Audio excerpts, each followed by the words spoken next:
बिस्मिल्लाहिर्रहमानिर्रहीम। आज का जो हमारा टॉपिक है जी ये है chapter number 5 I com part 2 का।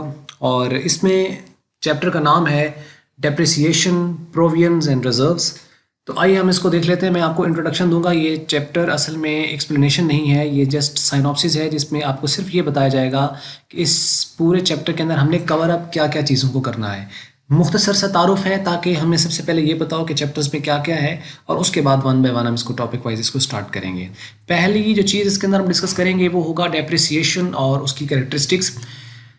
डेप्रिसिएशन इटसेल्फ असल में क्या होता है कि जब आप एक एसेट खरीदते हो तो उसके अंदर क्या होता है कि उसकी वैल्यू में कमी आती है। उसके यूज़ के अतबार से बाज़ दफ़ा हम यूज़ ना भी करें तो उसकी वैल्यू जो है वो नहीं रहती है, ये वो यूज़लेस हो जाता है, तो उसे डेप्रिसिएशन कहते हैं। और ये हमेशा फिक्स्ड एसेट्स पर होता है, करंट एसेट पर डेप्रिसिएशन नहीं होता। कॉमन लैंग्वेज में ज़्यादा हम डिटेल में ना जाएं तो हम यही कहेंगे कि depreciation is the reduction in the value of fixed asset on account of use.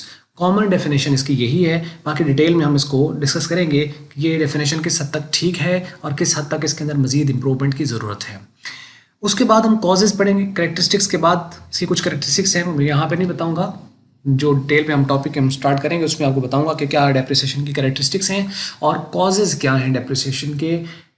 दो कॉजेज़ होते हैं डेप्रिसिएशन के, या तो होता है इंटरनल या होता है एक्सटर्नल। इंटरनल जो आपके पास होगा उसमें ये होगा कि आपका वेयर एंड टीयर आएगा। वेयर एंड टीयर और डिप्लीशन, ये दो कॉजेज इंटरनल होते हैं। इंटरनल से ये मुराद है कि नॉर्मल कॉजेज, और आपके पास एक्सटर्नल जो हैं ये नॉर्मल से हट के जो कॉज बन जाता है, जो कि आप एक्सपेक्ट नहीं करते लेकिन सम टाइम हो जाता है, ये आपका एक्सटर्नल होगा। अब इंटरनल में क्या है, जैसे कि वेयर एंड टीयर, यानी चीज़ के अंदर जो तोड़ फोड़ होगा। आप एसेट लाओगे, उसको आप इस्तेमाल करोगे, इस्तेमाल करते चले जाओगे तो क्या होगा, एसेट की वैल्यू में कमी आएगी क्योंकि यूज़ हो रहा है। ये आप मशीनरी लेकर आओ, नई मशीनरी की प्रोडक्टिविटी ज़्यादा होती है, उसकी वैल्यू ज़्यादा होती है। जैसे जैसे इस्तेमाल होती जाएगी मशीनरी पुरानी होगी, उसकी वैल्यू में भी कमी आएगी, और ना सिर्फ वैल्यू में कमी आएगी बल्कि उसकी प्रोडक्टिविटी भी कम हो जाएगी।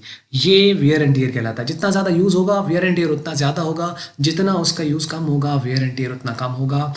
डिप्लीशन क्या होती है? डिप्लीशन होती है कि एक एसेट जो होता है वो कुछ रिसोर्सेज हैं जो खुदा ताला की तरफ से इंसान को मिले हुए हैं, और वो जैसे जैसे आप यूज़ करते चले जाओगे, जितना ज़्यादा यूज़ होगा उतना वो रिड्यूस होना शुरू हो जाएगा। ज़्यादा आपका यानी क्वांटम ऑफ प्रोडक्शन या क्वांटम ऑफ यूज़ के ऊपर डिपेंड करता है। जितना ज़्यादा यूज़ करोगे उतना ज़्यादा डेप्रिशिएट होगा, जितना कम यूज़ करोगे उतना कम डेप्रिशिएट होगा।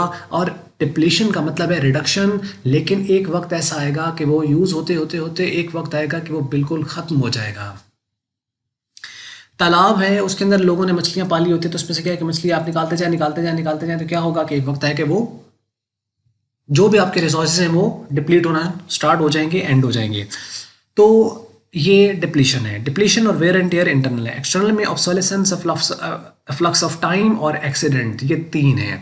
ऑब्सोलेसेंस में क्या होता है कि एक एसेट ऑब्सोलीट हो जाता है किसी टेक्नोलॉजी के चेंज हो जाने की वजह से, या लोगों के टेस्ट चेंज हो जाने की वजह से, या लोगों का एनवायरनमेंट चेंज हो जाने की वजह से एसेट ऑब्सोलीट हो जाता है। फॉर एग्जाम्पल जैसे वीसीआर है, एक दौर में यूज़ होता था। फैक्स मशीन थी, एक दौर में यूज़ होती थी, लेकिन अब उनका कोई पूछता भी नहीं है। क्यों? क्योंकि नई टेक्नोलॉजी आ गई, नई इन्वेंशन आ गई और नई मशीनरी यूज़ होती है। पुरानी वाली लोगों मशीनों को इस्तेमाल करते नहीं है। इसका मतलब ये है कि वो प्रोडक्टिविटी उनकी उसी तरह है, काम उसी तरह कर रही हैं, लेकिन फिर भी लोग उसको इस्तेमाल नहीं करते। इसे हम कहेंगे कि चूंकि वो इस्तेमाल में नहीं रही हैं तो चाहे प्रोडक्टिविटी दे रही हैं लेकिन फिर भी वो डेप्रिशिएट हो गई। एक्सटर्नल कॉज है और ऑब्सोलेसेंस कहलाएगा। फ्लक्स ऑफ टाइम, इसमें क्या होता है कि वक्त गुजर जाता है। एक पर्टिकुलर टाइम के लिए आपके पास एक चीज़ होती है, अगर आप वो टाइम गुजर जाएगा, वक्त निकल जाएगा, उसके बाद वो चीज़ आपके इस्तेमाल में नहीं रह सकती। टाइम के अंदर अंदर आपको उसको इस्तेमाल करना था। सपोज एक साल के लिए आपको एक चीज़ मिली है, तो साल के अंदर अगर आप उसे बेनिफिट नहीं लेते तो दूसरे साल वो आपका बेनिफिट आपको नहीं देगी। क्या था? एक पर्टिकुलर लिमिटेड टाइम के लिए एक चीज़ आपके पास बेनिफिट था। जैसा कि आप लोग देख लेंगे इंटेंजिबल एसेट्स के अंदर आपके पास कॉपीराइट्स होते हैं। इस तरीके से फ्रेंचाइज है तो उसका आपके पास एक पर्टिकुलर टाइम के लिए होता है, या इंश्योरेंस प्रीमियम पे किया जाता है तो उसका एक बेनिफिट होता है, आपको प्रीमियम हर साल पे करना है। बहुत सी और मिसालें, या उसके अलावा आप देख लें कि एक पर्टिकुलर टाइम के लिए, जैसे कि आपने ज़मीन या लैंड उसको आपने लिया है, और वो जो लैंड है अगर आप उसको 5 साल के लिए आपने उसको लीज़ पे लिया, 5 साल आप उस पर कुछ नहीं उगाते तो छठे साल मालिक आपको उगाने नहीं देगा। क्या हुआ कि एसेट था लेकिन डेप्रिशिएट हो गया। किस बात पर? कि टाइम गुजर गया। एक्सीडेंट क्या होता है कि कोई भी चीज़ नहीं थी, बिल्कुल प्रोडक्टिविटी थी, लेकिन कोई भी एक्सीडेंट हुआ, कोई भी अनहोनी इसके साथ हुई जिसकी वजह से बेकार हो गया। अब जब बेकार हुआ तो इसका हम ये कहेंगे कि ये डेप्रिशिएट हो गया है। ये है एक्सटर्नल कॉजेज। उसके बाद need for the provision of depreciation हमारा तीसरा टॉपिक होगा, जिसमें हम ये देखेंगे कि डेप्रिसिएशन का कॉज तो है, लेकिन उसकी वजह क्या है, हम क्यों रिकॉर्ड करते हैं।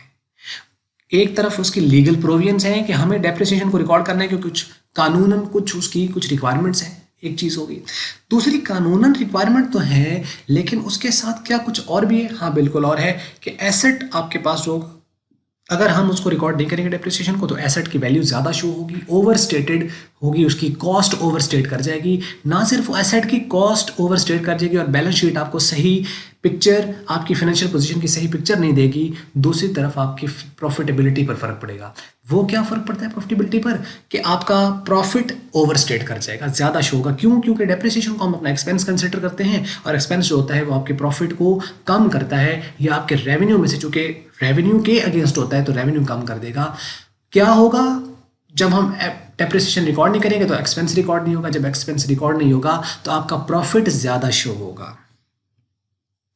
तो ये कुछ वजूहत होंगी जो हम डिटेल में आगे पढ़ेंगे। और उसके बाद डेप्रिसिएशन और फ्लक्चुएशन में कोई फ़र्क होता है? हाँ बिल्कुल, फ्लक्चुएशन बिल्कुल टोटली डिफरेंट टर्म है और जो डेप्रिसिएशन है वो टोटली ही डिफरेंट टर्म है। डेप्रिसिएशन जो आपके पास होता है ये फिक्स्ड एसेट पर होगा और ये हमेशा फिक्स्ड एसेट की जो वैल्यू है उसको कम करता है, जबकि फ्लक्चुएशन जो है ये किसी भी पर्टिकुलर एसेट या किसी भी पर्टिकुलर आइटम की प्राइस का नाम है जो मार्केट में चल रही है। ये ऊपर भी जा सकती है और ये नीचे भी आ सकती है। इसमें जो राइज एंड फॉल होगा उसको कहेंगे फ्लक्चुएशन, और इसका एसेट के डेप्रिसिएशन के साथ किसी तरह का कोई ताल्लुक नहीं होता है।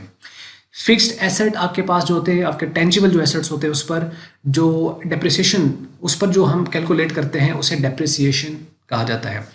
तो ये जो बाकी होंगे फ्लक्चुएशन वाले, ये भी फिक्स्ड एसेट के साथ ही होगा, नॉर्मल के साथ हो सकता है, बाकी कोई किसी पर्टिकुलर आइटम के साथ हो सकता है, लेकिन ये राइज एंड फॉल है। तो उसके बाद हम नेक्स्ट देखेंगे मेथड्स ऑफ डेप्रिसिएशन। और मेथड ऑफ डेप्रिसिएशन वैसे बहुत सारे हैं, लेकिन यहाँ पे दो को हम डिस्कस करेंगे क्योंकि आईकॉम लेवल तक ये हम कर रहे हैं। ग्रेजुएशन वालों को ऑब्वियसली ये हेल्प करेगी, लेकिन हम डिटेल में ग्रेजुएशन के लिए एक नया कोर्स कुछ डिटेल में लेकर आएंगे। दो तरह के मेथड है इसके लिए, एक फिक्स्ड इंस्टॉलमेंट मेथड, इसके दो और नाम भी हैं, और एक डिमिनिशिंग बैलेंस मेथड है, इसके भी दो और नाम हैं। फ़र्क है दोनों के अंदर।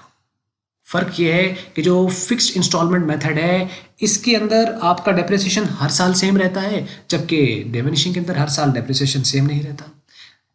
फिक्स्ड इंस्टॉलमेंट जो डेप्रिसिएशन है, ये जो मेथड है ये हमेशा कॉस्ट पे कैलकुलेट होता है, जबकि ये कॉस्ट पे कैलकुलेट नहीं होता, ये उसकी बुक वैल्यू पे कैलकुलेट होता है। बुक वैल्यू क्या होती है कि जो आपकी एसेट की कॉस्ट है, कॉस्ट में से आप अपना डेप्रिसिएशन माइनस कर दो, तो जो एक पर्टिकुलर टाइम पे जो वैल्यू निकल के आएगी उसे कहेंगे कि ये एसेट की बुक वैल्यू है। एंट्रीज डेप्रिसिएशन के लिए क्या होती हैं डिटेल में हम यहाँ पे देखेंगे, और बहुत बेस होगी ये हमारा चैप्टर को कवर अप करने के लिए, डिटेल में बताऊंगा। रिजर्व और प्रोविजन, क्या फ़र्क होता है दोनों के अंदर? रिजर्व प्रॉफिट में से बनाया जाता है और प्रॉफिट हो तो बनाया जाता है। जो प्रोविजंस होती है ये प्रॉफिट हो या लॉस हो इसको आपने क्रिएट करना होता है। दोनों ही किसी न किसी लाइबिलिटीज़ को मीट करने के लिए होती हैं, लेकिन एक इसके अंदर आपको जो कॉज होता है वो मालूम होता है कि हम क्यों करा रहे हैं। रिजर्व के लिए कुछ पता नहीं होता, बस आने वाले किसी भी पर्पज़ के लिए आप रख लेते हैं, लेकिन इसकी आगे कैटेगरीज आ जाती हैं। जनरल रिजर्व हो सकता है या स्पेसिफिक रिजर्व हो सकता है, फिर रेवेन्यू रिजर्व हो सकता है और कैपिटल रिजर्व हो सकता है। डिटेल में बात करेंगे। What to see before solving the depreciation question? Depreciation का क्वेश्चन तो आपको आ गया, लेकिन उसके लिए 5 चीज़ें चाहिए होती हैं। कितनी चीज़ें चाहिए होती हैं? हाँ बिल्कुल 5 चीज़ें चाहिए होती हैं। वो 5 चीज़ें कौन सी हैं डिटेल में बात करेंगे।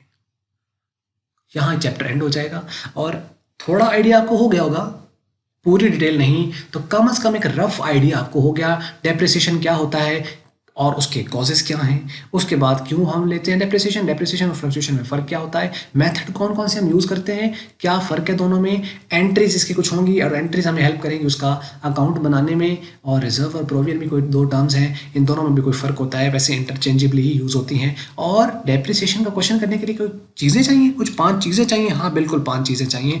5 वो चीज़ें कौन सी हैं, आने वाली वीडियोज़ के लिए इंतज़ार करें और उसके अंदर हम डिटेल में इसको डिस्कस करेंगे। बस ये थी आज की एक वीडियो और उम्मीद करते हैं वीडियो आपको लगी होगी अच्छी। अगर आपको अच्छी लगी है तो इसको आप लाइक कर सकते हैं, अच्छी नहीं लगी तो आप कर लें इसको डिसलाइक। और वीडियो देखने के लिए आपका हमेशा की तरह बहुत बहुत शुक्रिया।